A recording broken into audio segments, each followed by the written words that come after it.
Hey guys, welcome back to the channel. It's the day before 4th of July and I'm kind of bored sitting around the house. I really want to go fishing today, but I don't feel like fighting the crowd, so or getting run over by a jet ski or whatever. It's just, I'd rather just sit home today. But I was thinking about a cool video I could make, and it just popped into my head about just kind of being ready for anything, whether you're on the road, on the water, fishing a tournament, or just out with your family. When something happens, if you're not prepared for it, your trip could be ruined, okay? So we want to try to mitigate problems before they happen. That's the number one tip anybody that fishes professionally can tell you. You just want to be ready, okay? You got to be self-sufficient. You pay your entry fees and you're out there, or you're on the fishing trip of a lifetime. You've been waiting for it. You don't want something stupid taking you out of the game and ruin your trip. So today we're going to go over a few things that I carry in my boat, and anyway, I hope you like it. So first and foremost, let's start with the toolbox. Now I picked this up at Home Depot. It's small, but you know, I can fit basically everything you see here, minus a few things. I've added a few things, but I fit everything in this box, stays in the boat, and kind of helps me prepare. So one thing you need to do first is go through your boat with your sockets and your wrenches and condense down the wrenches and sockets you need. I mean, you don't want all that weight. You don't want to carry a big Stanley, like NASCAR style toolbox with you. I mean, that's a lot of weight. So you want to condense down the things that you know you'll need, okay? So go through your boat, find all the sockets that you're gonna need, and the screwdrivers, the wrenches, you know, you got your power poles, tightening up bolts on the side, your jack plate. You're gonna want a wrench for your prop so you can take that off. And even after rough water, you know, sometimes you want to come in here and you want to tighten up some of these bolts and stuff. You need to have the wrenches to do it. So I went through my whole boat, and pretty much everything you see here has a purpose. I got a few socket wrenches, extenders, good size wrenches, adjustable wrenches, kind of you know, I guess that serves all purposes, but it'll get you out of bind.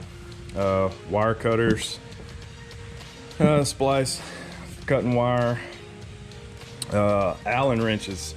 You know, each one of these Allen wrenches fits something on my boat. Like this one right here is for the my Minn Kota up front, so I can tighten it off. This one right here on the bottom of my Skeeter, which I just changed my lower unit oil. This one fits right there and helps me take my cap off so I can get to my lower unit oil.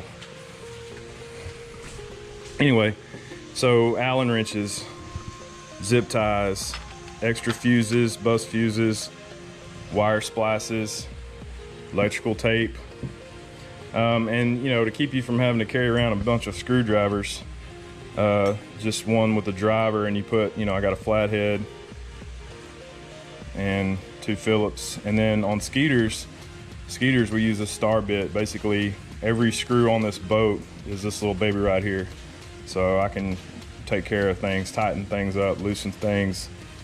Don't really need these anymore because all the electronics are integrated into my trolling motor.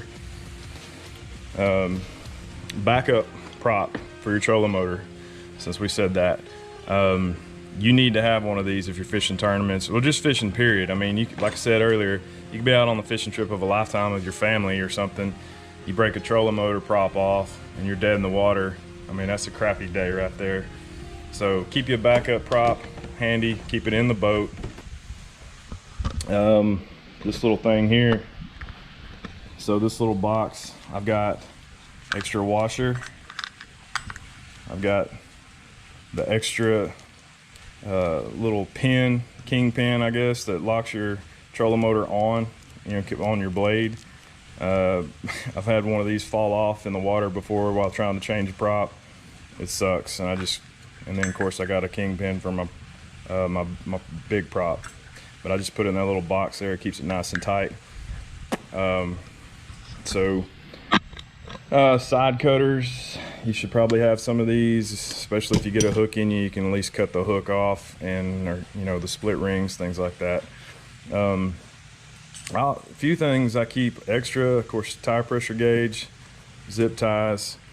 This Scosche battery backup, I don't go anywhere without this. I mean, this little baby right here on a full charge can jump off my diesel, you know, multiple times on a single charge. And prior to, Skeeter has a jumper now, they integrate the Perco jumper. And prior to that, you know, if you're fishing tournaments, you catch some fish early in the morning, and you're not really making a whole lot of runs, mainly like when you're in a spawn, you're just using a trolling motor to get around. You're not cranking the big motor enough, and you run your crank batteries down. And I don't know about you, but I never really had much success doing jumper cables from my trolling motor batteries over. It just took forever. It sucked.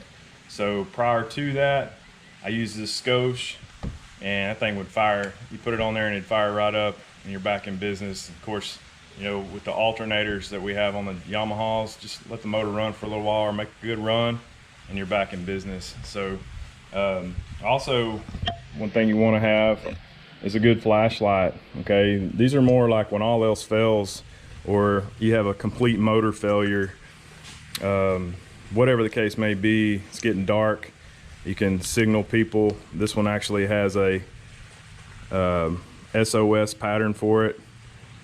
A rescue whistle.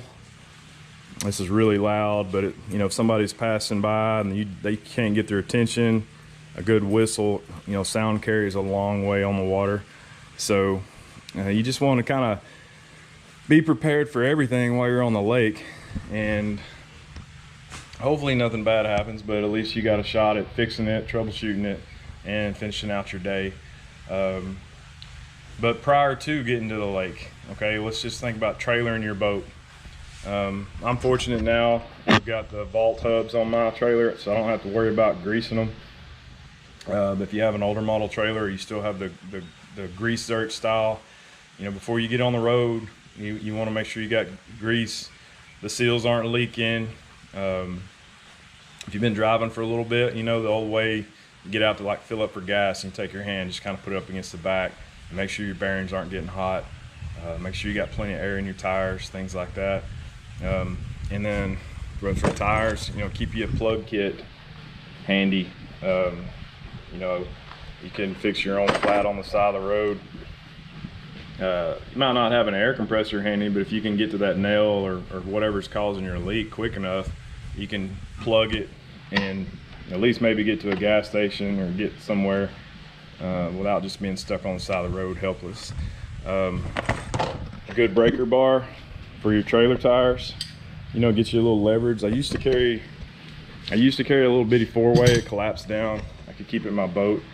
I thought it was a good idea. I finally had to use it one day, and that was the worst idea ever. I could not get enough leverage on it. It just kicked my butt, man. I had to basically just go get the one out of the truck and vow that I would never ever do that again. All right, just to follow up, I put everything back in there so you can see how it's nice and tight, and then lock it down.